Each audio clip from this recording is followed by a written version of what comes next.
नमस्कार दोस्तों, पुराने वक्तों का जिक्र है कि एक गांव में एक ठाकुर के कच्चे घर के पास ही कुम्हार का चाक था। ठाकुर को न तो पूर्वजों की पूंजी हाथ लगी और न ही कोई काम धंधा करता दिखता नजर आता और देखते देखते दुमिजली हवेली बन गई। गुड़साल में घोड़ा, खूंटे पर दो दो भैंसें, उजले वस्त्र, खाता खर्चता। उधर कुम्हार सवेरे जल्दी उठता, माटी खोदता, गारा खूंटता, चाक फेरता, नियाब सुलगाता, तब कहीं जाकर मुश्किल से गुजारा होता।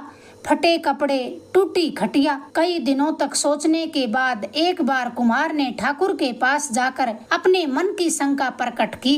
हाथ जोड़कर कहने लगा, ठाकुर साहब, मेरे मन में एक खटका है, उसे आपको दूर करना होगा। ठाकुर सफेद कपड़ों पर फूंक देते हुए कहने लगा, तेरे मन में कैसा खटका है रे? कुम्हार डरते डरते कहने लगा, मुझ पर गुस्सा न करो तो अर्ज करूं। ठाकुर कहने लगा, गुस्से वाली बात पर गुस्सा न करना मेरे बस की बात नहीं, तो भी तेरे लिए थोड़ा अंकुश रखूंगा। तू खुद चलकर यहाँ आया है। कुम्हार मानो हिम्मत बटोर कर कहने लगा, अन्नदाता, आँखों का कसूर है। जमींदारी की जमीन दूसरे तीसरे बरस मुश्किल से आधी अधूरी फसल देती है। व्यापार आपके पास है नहीं, इधर उधर से भी कोई साथ नहीं, कमाई का कोई जरिया नजर आता नहीं। नित नए कपड़े, नया सतरंगा पेटा, अनाप शनाप खर्च, हाथों में कड़े, गले में सोने का सूत, हाथ में चांदी के पोलों वाली लाठी, ये कहाँ से आते हैं? ठाकुर बीच में ही व्यंग से कहने लगा, गड़े हुए चूरू हाथ लगने का तुझे कुछ वहम है क्या?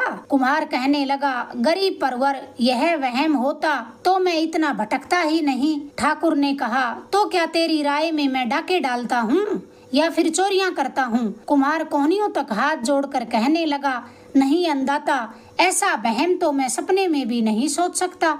मैं आपका घर घराना अच्छी तरह से जानता हूँ। बुर्जी पर बैठा कौवा कांव कांव करने लगा तो उसकी तरफ कंकर फेंक कर ठाकुर कहने लगा, इस दुनिया की आँच तेरे नियाब से कहीं ज्यादा है। जीने का कोई न कोई जुगाड़ तो बिठाना ही पड़ता है।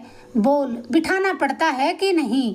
कुम्हार बोला, बिठाना तो पड़ता है अन्नदाता, एक बार नहीं 100 बार बिठाना पड़ता है। तब ठाकुर मरम भरी मुस्कान बिखेरते हुए कहने लगा, मेरे पास बाकी बेड़ियों का हुनर है। कुम्हार ने कहा, यह हुनर तो आज ही सुना अन्नदाता। ठाकुर फिर मधुर मधुर मुस्कुराते हुए बोला, नहीं सुना तभी तक ठीक है, भरम की मुट्ठी खुलने के बाद कुछ नहीं। कुम्हार बोला, अन्नदाता, यह भरम खुले बिना तसल्ली न होगी।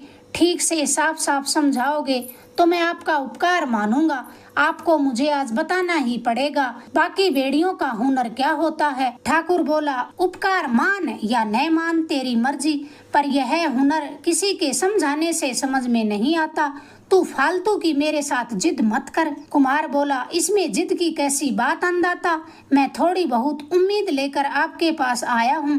यूं टालम मटोल न करें, समझाने से समझ न आए तो आप हाथों हाथ करके बतला देना। मुझे जितना नासमझ आप समझते हैं उतना मैं हूँ नहीं। ठाकुर ने कहा, तुम्हें नासमझ कौन कहता है रे? तेरे में तो अकल फालतू की पड़ी है। मैं तो सोचता था तू बिना कहे ही सारी बातें समझ जाएगा। कुम्हार एक गहरा श्वास भरते हुए बोला, मेरा तो इन बर्तनों में ही सिर ऊंचा नहीं होता, वरना ऐसी बातों में दम ही कितना है। ठाकुर ने कहा, इन बातों में बहुत दम है जो तेरी समझ में नहीं आएंगी। कुम्हार बोला, तो फिर देर किस बात की है?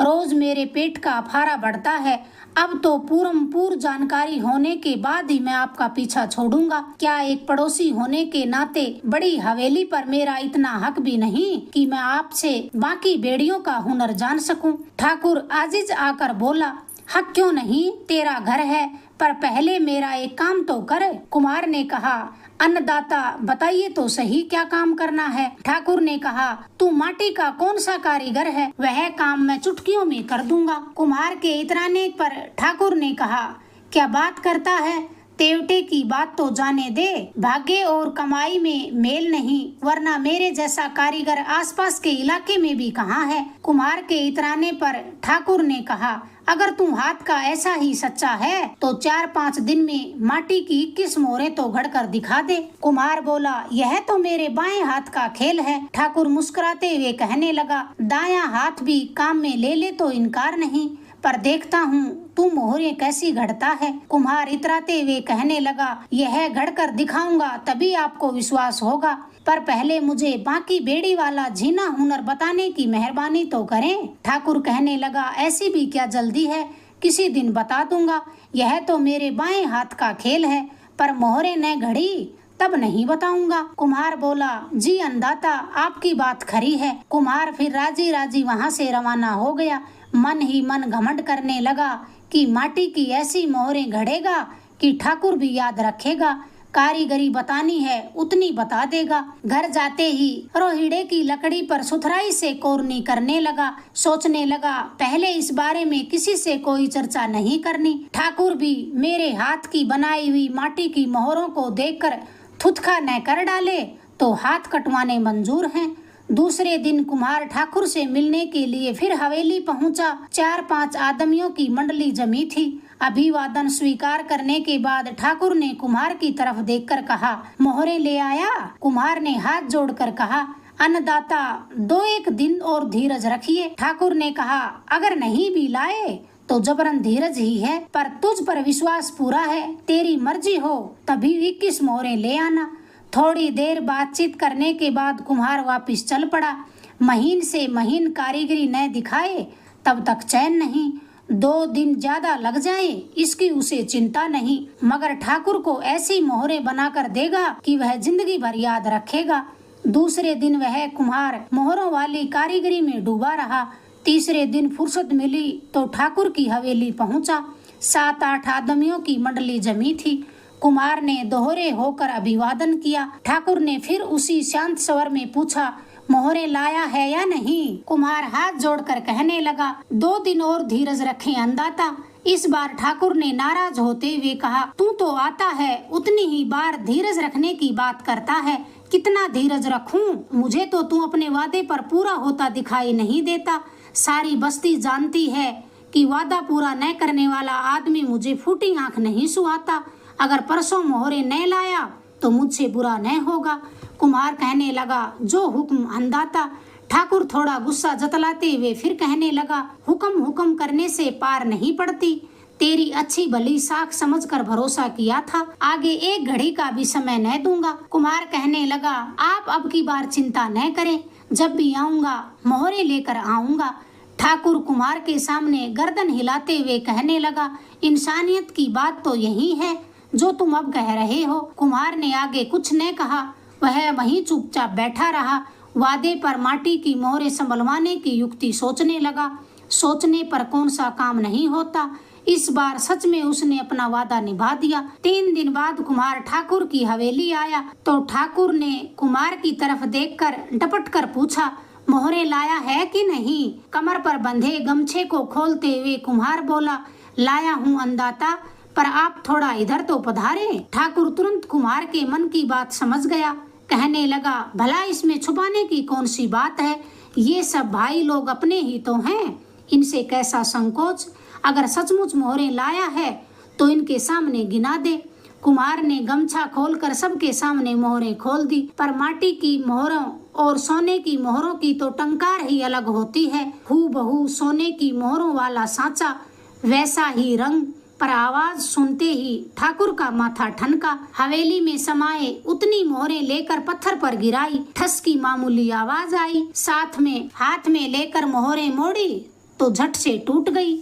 माटी में ऐसा दम ही क्या। फिर तो ठाकुर के क्रोध का और छोर न रहा। कुम्हार के सामने दांत पीसते हुए कहने लगा, ये माटी की मोहरे सौंपने के लिए तू मुझे एकांत में ले जाकर बात करना चाहता था।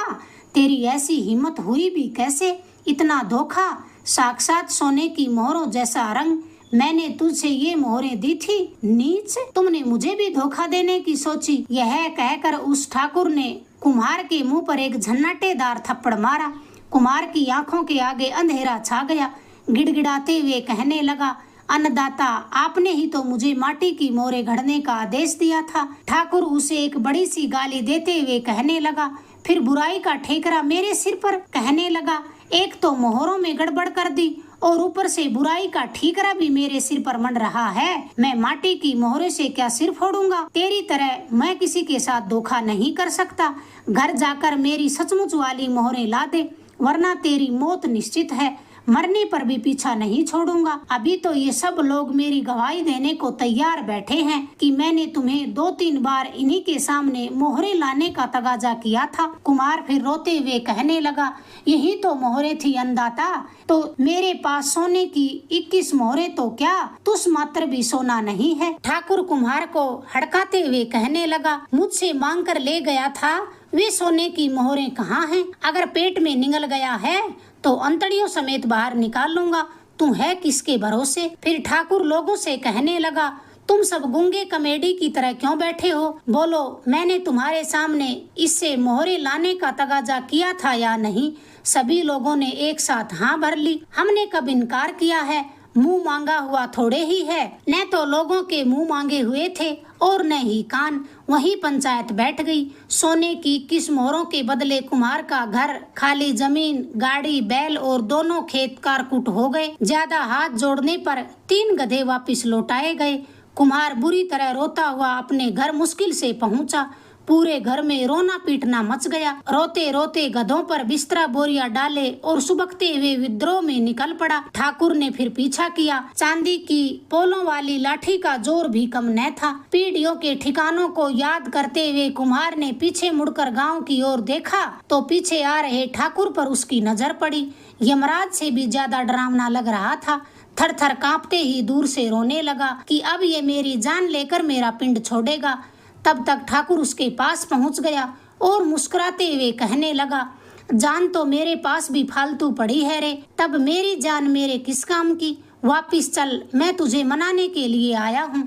कुम्हार आंखें पोंछता हुआ कहने लगा, मनाने के लिए? और क्या बात रह गई? ऐसे गांव में तो अब सांप भी नहीं बसना चाहेगा। ठाकुर उसका हाथ पकड़ते हुए कहने लगा, सांपों को बसाएं तो अपनों को ही खतरा है। मनुष्य की जगह तो मनुष्य ही अच्छे लगते हैं। तूने ही तो मेरी बाकी बेड़ियां जानने की जिद की थी। बोल, तेरी बारीक कारीगरी ज्यादा या मेरी बाकी बेड़ियों का जीना हुनर काम आया? तू तो पहले ही झटके में रोने लग गया। अभी तो कई गुर बाकी पड़े हैं। तेरा इरादा है तो तुम्हें सिखाऊं। अब जाकर कुमार की आंखों में स्पष्ट उजाला हुआ।